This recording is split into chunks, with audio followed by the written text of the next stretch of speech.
New करेंगे। Ratio को almost हम लोगों ने कंप्लीट किया था और आज हम क्या देखेंगे, आज हम प्रपोर्शन देखेंगे।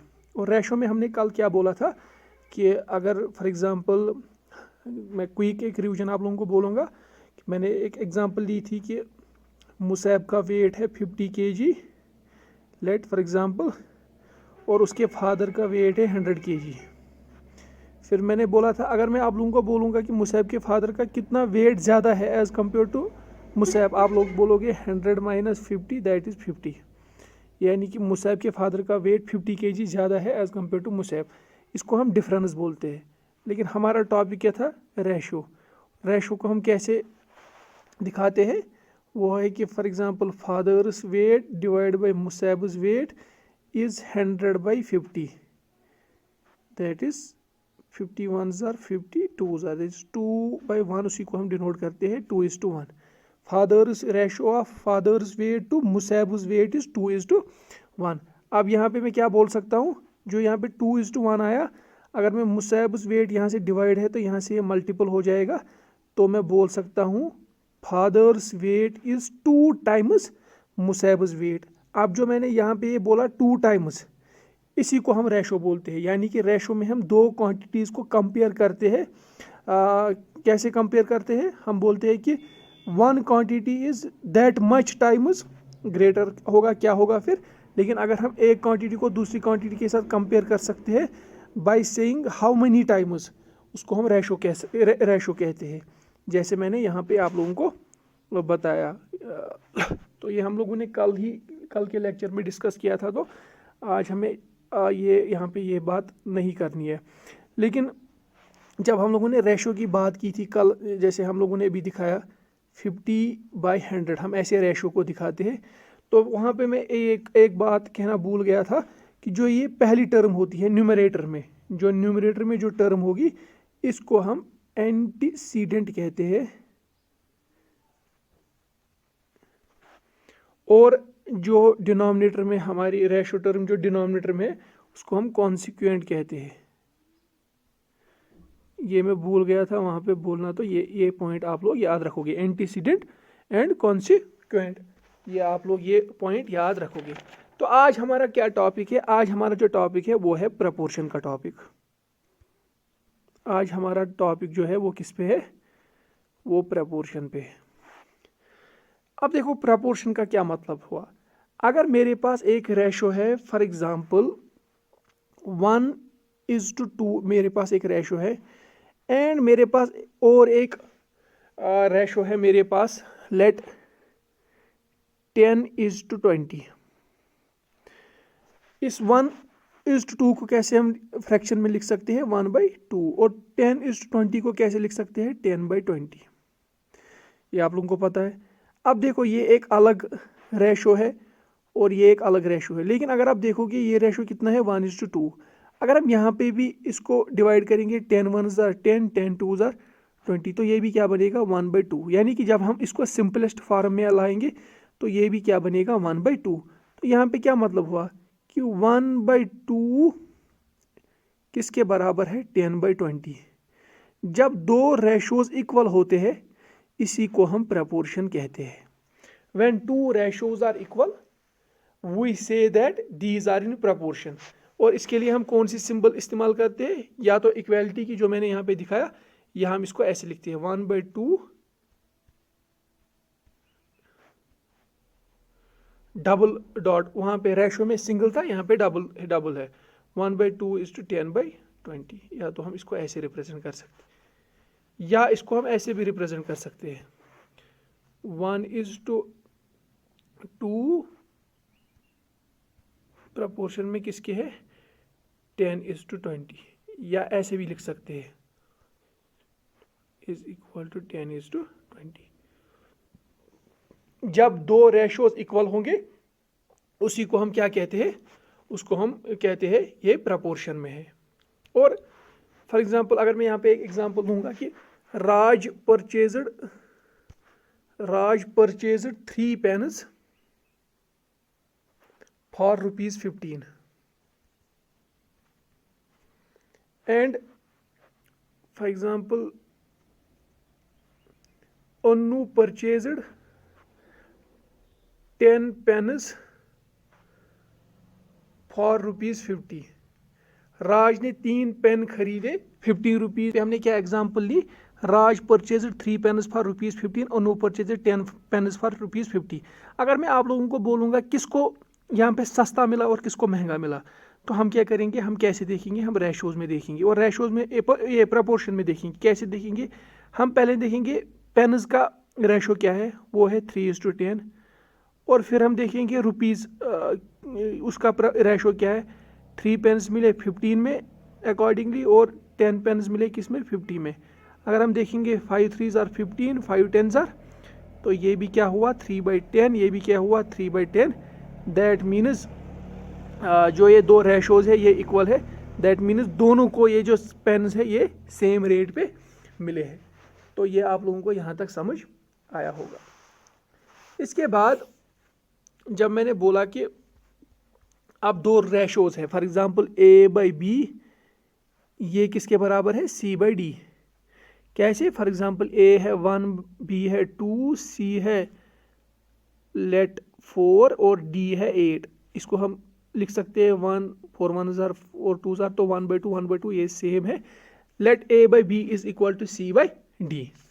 तो यहाँ पे आप लोगों को याद रखना, अगर A/B है इक्वल टू C/D, देन जो पहली टर्म है A और जो फोर्थ टर्म है A एंड D, यानी कि फर्स्ट एंड फोर्थ टर्म जो है इनको हम बोलते हैं एक्सट्रीम टर्म्स।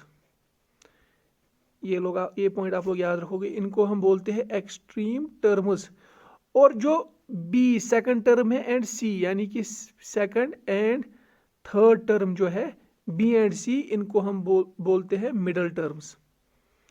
ये आप लोगों को ये पॉइंट याद रखना होगा, इनको हम बोलते हैं मिडल टर्म्स। इसके बाद अगर आप देखोगे रेशियो एंड प्रपोर्शन में एक पैटर्न का क्वेश्चन आता है, वो ऐसे होगा आप लोगों को वहां पे दिया होगा कॉस्ट, वहां पे क्वेश्चन होगा कॉस्ट ऑफ 10 पेन्स इज ₹50। फिर क्वेश्चन दिया होगा how many pens can we purchase if we have 200 rupees. 10 pens का कीमत कितना है, 50 रुपीज। अगर अब हमारे पास 200 रुपीज है तो हम कितने पेन खरीद सकते हैं। इसको सॉल्व करने का एक तरीका होता है कि वहां पे क्या दिया था, 10 पेन्स का कीमत कितना है, 50 रुपीज। तो जब आप लोगों को देखना होगा आप ₹200 से कितना खरीद सकते हो, आप पहले देखोगे एक पेन का कीमत कितना है। अगर मैं यहाँ पे देखूंगा एक पेन का कीमत कितना है, तो वो कितना होगा 50 डिवाइड बाई 10, दैट इज ₹5। ये आप लोगों को पता है कि 10 पेन्स का कीमत 50 है, तो एक का कितना होगा 50 डिवाइड बाई 10, दैट इज ₹5। अब एक पेन का कीमत कितना है, ₹5। हमारे पास कितनी रुपीज है, 200। तो मैं कितने पेन खरीद सकता हूँ, 200 डिवाइड बाई 5, क्योंकि एक का है, that means 40। 5 40s are 200, that means मैं 40 पेन खरीद सकता हूँ। अब जो मेथड, ये एग्जाम में ऐसी MCQ आ सकता है, ऐसा मेथड जिसमें अगर आप लोगों को दिया होगा कि 10 पेन्स का कीमत ₹50 है और आप लोगों को बोला जाएगा 200 रुपीज़ से कितने पेन हम खरीद सकते हैं, तो इसके लिए जो आप लोगों ने आप लोगों ने जो मेथड इस्तेमाल किया कि आप लोगों ने पहले एक पेन का कीमत निकाला, इस मेथड को हम यूनिटरी मेथड बोलते हैं। इस मेथड को हम क्या बोलते हैं, यूनिटरी मेथड। ऐसा ये क्वेश्चन आप लोगों को कभी कभी एग्जाम में ये आप लोगों को मिल सकता है। तो ये पॉइंट भी आप लोगों ने याद रखा कि रेशो में पहली टर्म को एंटीसीडेंट कहते हैं और लास्ट टर्म को कॉन्सिक्वेंट कहते हैं, और प्रपोर्शन में जो फर्स्ट एंड फोर्थ टर्म होता है उसको एक्सट्रीम टर्म्स कहते हैं, और जो सेकंड और थर्ड टर्म होता है उसको मिडल टर्म कहते हैं। अब यहाँ पे एक क्वेश्चन है, जो ये क्वेश्चन का पैटर्न है, यही क्वेश्चन आप लोगों को JKSS में देखने को मिलेगा। यानी कि वहाँ पे एक तो रेशो का इस्तेमाल भी हुआ होगा या प्रपोर्शन का इस्तेमाल भी हुआ होगा, लेकिन इसके बगैर भी आप लोगों को अपना दिमाग इस्तेमाल करना है कि क्वेश्चन को कैसे सॉल्व करेंगे। क्वेश्चन बोल रहा है कि 6 years ago ratio of ages of person A and B was 6:5। 6 साल, 2 पर्सन से, एक का नाम है ए और दूसरे पर्सन का नाम है बी, और 6 साल पहले उनकी जो एज थी ए एंड बी की वो किस रेशो में थी, 6:5। And after 4 years from now, और आज से 4 साल बाद, एक तो दिया है आज से 6 साल पहले, फिर दिया है आज से 4 साल बाद, पर्सन ए और बी का जो रेशो होगा एजेस का वो होगा 11:10। What is the present age of A and B. तो इसको हमें सॉल्व करना है। हम क्या लिखेंगे, हम लिखेंगे जो पर्सन ए है, पर्सन ए है, let his present age is X, और जो पर्सन बी है let his present age is Y. अगर मैं आप लोगों को बोलूंगा देन 6 years एगो, 6 years एगो एक जो पर्सन ए है उसकी एज कितनी थी, प्रेजेंट है एक्स, 6 साल पहले कितनी होगी फिर 6 माइनस एक्स माइनस 6, और पर्सन बी की एज 6 साल पहले कितनी होगी फिर y माइनस 6। ये पता ही है, अगर प्रेजेंट एज एक्स है 6 साल पहले x माइनस 6, अगर प्रेजेंट एज y है 6 साल पहले y माइनस 6, और इनका रेशो हमें पता दिया गया है कि 6 साल पहले जो एज है x minus 6 to y minus 6 जो क्वेश्चन में दिया गया है वो किसके बराबर है, वो है 6:5। तो इसको मैं यहाँ पे पहले सॉल्व करूँगा। आप लोगों को ये सॉल्व करना आता होगा मुझे उम्मीद है। पहले 5 को x से मल्टीपल करते हैं, 5x, फिर माइनस है, फिर 5 को 6 से, 5 6 are 30 इज इक्वल टू, फिर इस 6 को y से, दैट इज 6y, देन 6 को इससे -36। और अगर हम इसको सॉल्व करने की कोशिश करेंगे, 5x ऐसे ही रखेंगे, 6y उधर प्लस है यहाँ माइनस हो जाएगा, यहाँ पे -30 है तो उधर +30 बनेगा, देन -36 + 30 वो बनेगा -6। ये हमारे पास पहली इक्वेशन आई। एंड देन क्या बोला है, आफ्टर 4 years, अगर प्रेजेंट एज x है तो 4 ईयर के बाद कितना होगा, a की एज x + 4, और y की एज प्रेजेंट है y, ए पर्सन b की एज है प्रेजेंट y, 4 साल बाद क्या एज होगी इसकी, y + 4, और इसका क्या रेशो है दिया है क्वेश्चन में कि जो इनका रेशो है आफ्टर 4 years वो 11:10 है। इसको फिर से हम सॉल्व करने की कोशिश करेंगे। 10 × x 10x + 10 4s are 40 is equal to 11 × y 11y + 44। और इसको अगर हम सॉल्व करने की कोशिश करेंगे, 10x प्लस नहीं, यहाँ पे ये +4y है, इधर जाके -4y बनेगा, सॉरी यहाँ पे गलत हुआ, यहाँ पे 11y है और इधर जाके ये -11y बनेगा, 44 यहाँ पे ही रहेगा, लेकिन जो ये 40 प्लस है तो ये यहाँ से 44 को माइनस हो जाएगा तो 4 आएगा। अब हमारे पास दो इक्वेशंस आई। पहली इक्वेशन क्या है, 5x - 6y इज -6। पहली इक्वेशन क्या है, 5x - 6y is -6। Second equation is 10x - 11y is 4। अब हमारे पास इक्वेशंस दो है और वेरिएबल भी दो है, x and y। That means हम x और y की एज पता लगा सकते हैं। यहाँ पे कैसे, देखो यहाँ पे क्या क्या लिखा है मैंने, 10x - 11y इज 4। अगर मैं 10x को यहाँ पे रखूँगा, यहाँ पे 4 है, जो -11y है ये इधर जाके क्या बनेगा 11y। अब अगर मैं खाली x को रखूँगा, 10x को मल्टीपल था तो यहाँ से ये सारा डिवाइड हो जाएगा, 4 / 11y, ये 10 डिवाइड हो जाएगा सब। और यही वैल्यू ऑफ x में अब इसमें फर्स्ट में पुट करूँगा। जब मैं फर्स्ट में इसको पुट करूँगा तो मुझे क्या आएगा, पहले था 5, फिर x के बदले में क्या लिख सकता हूँ, यहाँ पे मैं बोल रहा हूँ 5x के बदले में क्या लिख सकता हूँ, 4 + 11y / 10, फिर माइनस अपना है 6y इज इक्वल टू -6। और इसी चीज़ को अगर आप सॉल्व करोगे, 5 1s are 5 2s are, तो अगर इसको लिखूंगा मैं 4 + 11y ऐसे ही आएगा, क्रॉस मल्टीप्लिकेशन, 2 को इसके साथ मल्टीपल हो जाएगा, -2 6 are -12y, और होल फिर ये डिवाइड आएगा 2, क्रॉस मल्टीप्लिकेशन आप लोगों को पता होगा ना, यहाँ पे डिवाइड 1 है, ये 1 इसके साथ मल्टीपल होगा सबके साथ, फिर ये इसके साथ, फिर आपस में इज इक्वल टू -6। और वही निकल के आएगा 4 11y - 12y -y आएगा, जो डिवाइड 2 है ये इधर जाके -6 को मल्टीपल होके -12 बनेगा, तो वही बनेगा यहाँ पे 4, यहाँ से -12 है तो ये इधर जाके प्लस बनेगा, यहाँ पे -y है तो इधर जाके ये माइनस वाई है, इधर जाके प्लस वाई बनेगा, तो वाई क्या आया, वाई हमारा 16 आया। यानी कि प्रेजेंट एज ऑफ, जो प्रेजेंट एज है इसकी पर्सन बी की, वो कितनी है, 16 ईयर्स। अब एक्स की वैल्यू हमें निकालनी है, तो हमें पता है कि वाई हमारा 16 आया। अब हमें यहाँ पे अगर आप लोगों को एक्स की वैल्यू कैलकुलेट करनी होगी, आप क्या करेंगे, 4 + 11, वाई हमारा 16 आया, डिवाइड बाई 10। इसको सॉल्व करके आप लोग एक्स एज निकाल सकते हो। इसी पैटर्न का क्वेश्चन JKSSB में आप लोगों को देखने को मिलेगा। बिल्कुल ईजी क्वेश्चन है ये।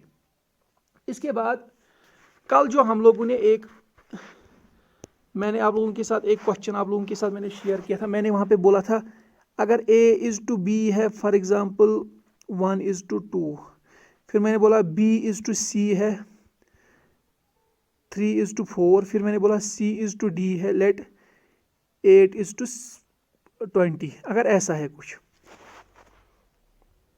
तो फिर मैंने आप लोगों को बोला था कि कैसे हम B को सेम बनाएंगे, फिर C को सेम बनाएंगे। लेकिन इसके लिए आप लोगों को एक ट्रिक भी मैं यहाँ पे सिखाऊंगा, और वो ट्रिक क्या है, मैं वैल्यूज थोड़े से यहाँ पे इजी लूँगा ताकि आप लोगों को समझ आ जाए। अगर A:B फॉर एग्जांपल 2:3 है, B:C फॉर एग्जांपल 3:4 है, एंड C:D फॉर एग्जांपल 3:7 है। तो देखो ऐसे इसको हम कैसे, अब हमें निकालना है रेशो ऑफ A:B:C:D। कैसे कैलकुलेट कर सकते हैं, हम लिखेंगे A, B, C और D। पहला रेशो क्या है, 2:3, A:2B:3, हम लिखेंगे A:2B:3। फिर दूसरी लाइन में B:C 3:4, B है 3, C है 4, ये हम दूसरी लाइन में लिखेंगे। फिर लास्ट पे CD 3:7। ये आप लोगों को समझ में आया होगा। अब जो खाली स्पेसेस बची उस उधर क्या लिखना है, C यहाँ पे खाली जगह बची, हमें देखना है इसके साइड में क्या है। C के साइड में B है, उधर 3 है, तो हम यहाँ पे 3 लिखेंगे। अब D के नीचे लिखना है, हम देखेंगे D के साइड में क्या है, D के साइड में C है, उधर 3 है, तो हम 3 लिखेंगे। अब हमें इधर D बचा, तो इसके साइड में क्या है, C, उधर 4 है, हम 4 लिखेंगे। और यहाँ पे A बचा, A के साइड में B है, उधर 3 है, तो हम 3 लिखेंगे। यहाँ C 3 है, तो B पे क्या हम लिखेंगे, जो C के साइड में है इसको 3, और इधर A के साइड में 3, इनको हम मल्टीपल करेंगे। 3 3s are 9, 2s are 18, 3 3s are 9, 3s are 27, 4 3s are 12, 3s are 36, इन तीन को, और फिर 7 4s are 28, 3s are 84। तो ये इसका रेशो, इसका ये A:B:C:D किसके बराबर होगा। और इसको मैं यहाँ पे सिंपल भी रख सकता हूँ, क्योंकि इसको 3 से डिवाइड होगा। 3 6s are 18, 3 9s are 27, 3 4s are 36, 3 2s are 6, 3 8s are 24, 6:9:4:24। ये आप लोगों को ये क्वेश्चन समझ आया होगा। और एक एग्जांपल अगर मैं इसकी लूँगा, यहाँ पे A:B क्या है, A:B लेट 2:3 है, B:C जो है वो है 4:3, और C:D क्या है, वो है C:D हमारा है लेट 2:3। आप लोगों को क्या करना है, फिर से वही A:B:C:D, पहले में AB 2:3, दूसरे में BC 4:3, तीसरे में CD 2:3, फिर साइड में C के साइड में B, तो यहाँ पे भी 3, D के साइड में C, तो वहाँ पे भी 3। जो साइड में होगा उसी की वैल्यू नहीं है। यहाँ पे A के साइड में B है, B को क्या लिखा है 4, तो यहाँ पे भी क्या आएगा 4। फिर D को यहाँ पे साइड में C, उधर 3 लिखा है, तो इधर 3, यहाँ 2, तो यहाँ 2, इसके 2, तो यहाँ पे ऐसे। फिर इसको अगर हम मल्टीपल करेंगे, 4 2s are 8, 2s are 16, 4 2s are 8, 3s are 24, 3 2s are 6, 3s are 18, फिर 3 3s are 9, 3s are 27। तो ये चीज़ भी आप लोगों को यहाँ तक समझ आई होगी। अब इसके बाद हमें क्या पढ़ना है, properties of ratios and proportions. अब अगर हमारे पास उधर से दिया गया है, वहाँ से दिया गया है क्या, A:B is equal to C:D, आप लोगों को समझ में आएगा कि ये प्रपोर्शन में है, that is A/B is equal to C/D। ये वहाँ से ही दिया गया है कि ये प्रपोर्शन में। अब अगर ऐसा होगा कि A/B इक्वल टू C/D है, तो फिर आप लोग क्या लिख सकते हो, आप लोग लिख सकते हो अगर a बाई बी है equal to C by D, तो आप लोग लिख सकते हो b बाई ए। अगर हम इसका रेसिप्रोकल लेंगे, अगर हम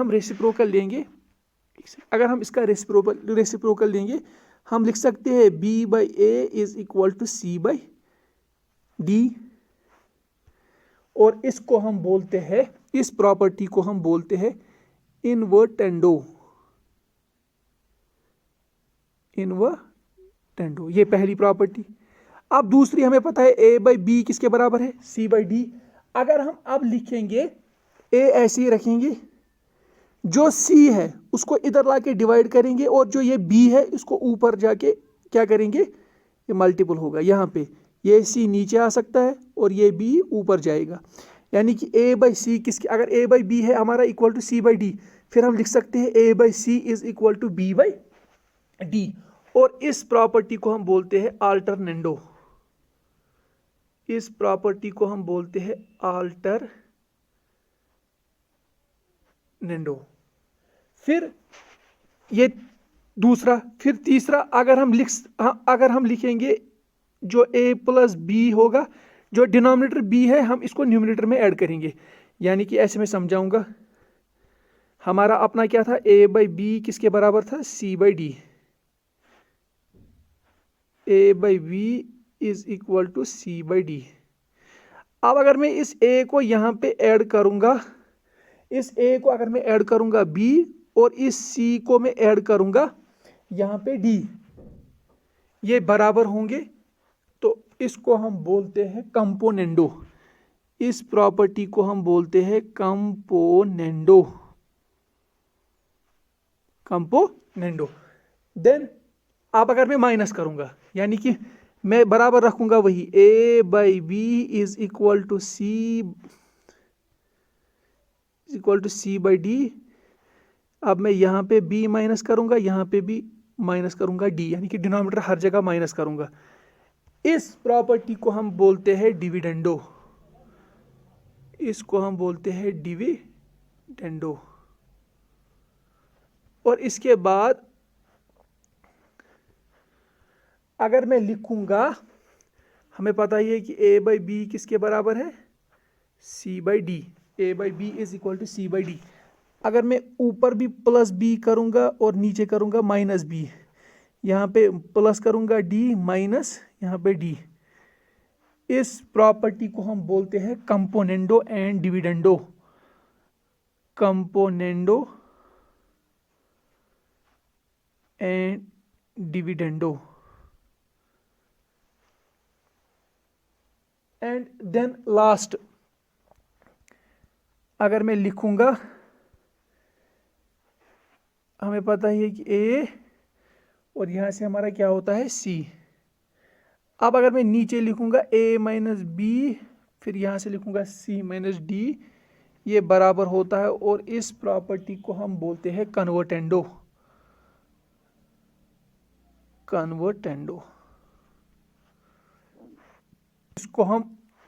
इसको हम बोलते हैं कन्वर्टेंडो। ये थी properties of ratio and proportion. Ratio and proportion में बस आप लोगों के लिए इतना ही इम्पोर्टेंट है। बस इस पे आप एक क्वेश्चन सीरीज हम लाएंगे कि जिसमें हम 5-10 क्वेश्चंस को आप लोगों के साथ डिस्कस करेंगे, ताकि अगर कहीं पे कंफ्यूजन होगा आप लोगों को तो वो वहाँ पे दूर होगा। इसमें बस इतना ही इम्पोर्टेंट है, और इसी में अगर JKSSB में क्वेश्चन आएगा तो इसी में क्वेश्चन आएगा, और वहाँ पे ज़्यादा से ज़्यादा या तो प्रॉपर्टीज़ में क्वेश्चन आएगा, या जो मैंने पैटर्न अभी दिखाया, वो क्वेश्चन का जो मैंने अभी पैटर्न दिखाया आप लोगों के साथ, जो अभी हमने वो 6 years ago the ratio of age of, या तो उस पैटर्न पे क्वेश्चन आएगा, या तो सिंपल क्वेश्चन आएगा यही एंटीसीडेंट कौन सी टर्म होती है, कॉन्सिक्वेंट कौन सी टर्म होती है, एक्सट्रीम टर्म्स क्या होता है, मिडल टर्म क्या होता है, या तो उस पर क्वेश्चन आएगा। मैं उम्मीद करता हूँ कि आप लोगों को लेक्चर पसंद आया होगा और आप लोगों को समझ आया होगा कि मैंने समझाने की क्या कोशिश की। आप लोग हमारे साथ अपने व्यूज़ शेयर कर सकते हो कि आप लोगों को ये लेक्चर कैसा लगा। इस चैनल को, अगर आप चैनल पे नए हो तो इस चैनल को सब्सक्राइब कीजिएगा। Thank you.